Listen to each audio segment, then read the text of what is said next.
Now let's solve a question from complex numbers. It is a simple one. We are given a complex number and we have to check whether it is purely imaginary at which values of theta. This is in the form of x by y. So we start the solution by rationalizing this. So 2 plus 3i sin theta by 1 minus 2i sin theta into 1 plus 2i sin theta by 1 plus 2i sin theta. We are rationalizing the given complex number because we have a complex term in numerator as well as denominator. If we have it in denominator, we can't simply say it is purely real or imaginary.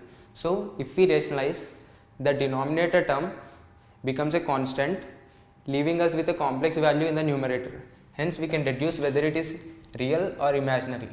So 2 plus 3i sin theta into 1 plus 2i sin theta by 1 plus 2i sin theta, 2i sin theta minus 2i sin theta into 1, which is minus 2i sin theta, minus into plus is minus, 2 2s are 4, again I into I is minus 1, and sin theta into sin theta is sin square theta. So, and in the next step, these cancels. In the next step, let's multiply the numerator. 2 plus 4i sin theta, 2 plus 4i sin theta plus 3i sin theta, and 3 2s are 6, I into I is minus 1, hence minus 6 sin square theta, leaving us with the denominator 1 and minus into minus plus 4 sin square theta. Hence, as I said, we are left with a constant in the denominator, and we'll separate the real and complex part in the numerator, which is 2 minus 6 sin square theta is the real part plus 7i sin theta, which is the complex one, by 1 plus 4 sin square theta. So we are asked is for which value of theta this is purely imaginary. For this term to be purely imaginary, the real part has to vanish. So the real part equating it to 0, 1 plus 4 sin square theta equal to 0. So multiplying, that becomes 0. 2 minus 6 sin square theta is 0.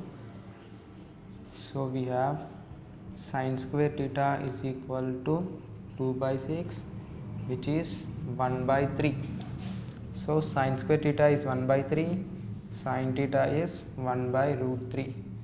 We need the value of theta, so theta is equals to sin inverse 1 by root 3. As we have no constriction over the limit of theta, we get all the values for which sin values comes out to be 1 by root 3. Here we have a question from complex numbers topic, and we are given a set S. In it, the complex numbers such that the given one, which has two z and z1, two numbers, of which z1, which is mod of z1, is always less than 1. Then we have to check whether real of z minus imaginary of z is less than 0 or greater than 0 or equal to 0. So let's start with the known information, which is z into iz1 minus 1 is equal to z1 plus 1. So simplifying this, z iz1 minus z is equal to z1 plus 1.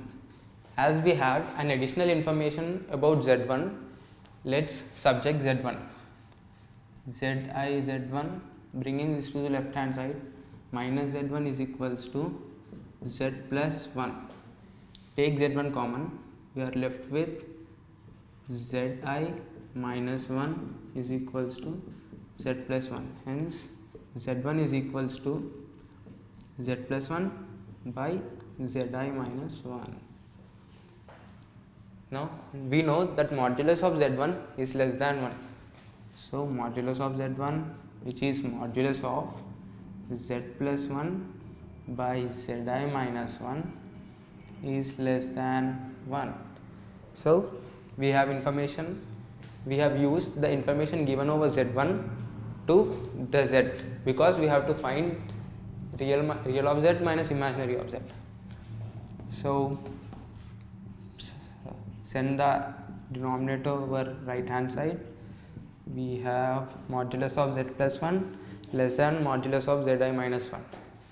So imagine z to be x plus iy, some complex number.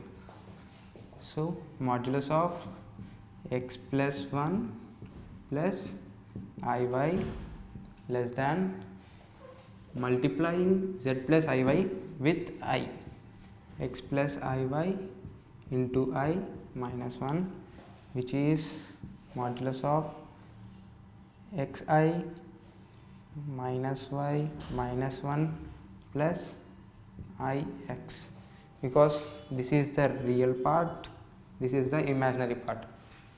X into I, xi, I into I is minus 1, so minus y and the leftover minus 1.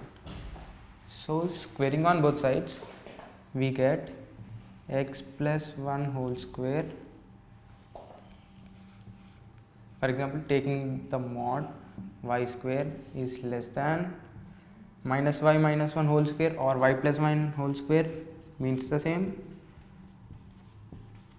So let's expand it. X square plus 2x plus 1 plus y square less than y square plus 2y plus 1 plus x square. We have x square y square and x square y square on both sides, so let's cancel. In the same way 1, so we have left with 2x on left hand side and 2y on right hand side.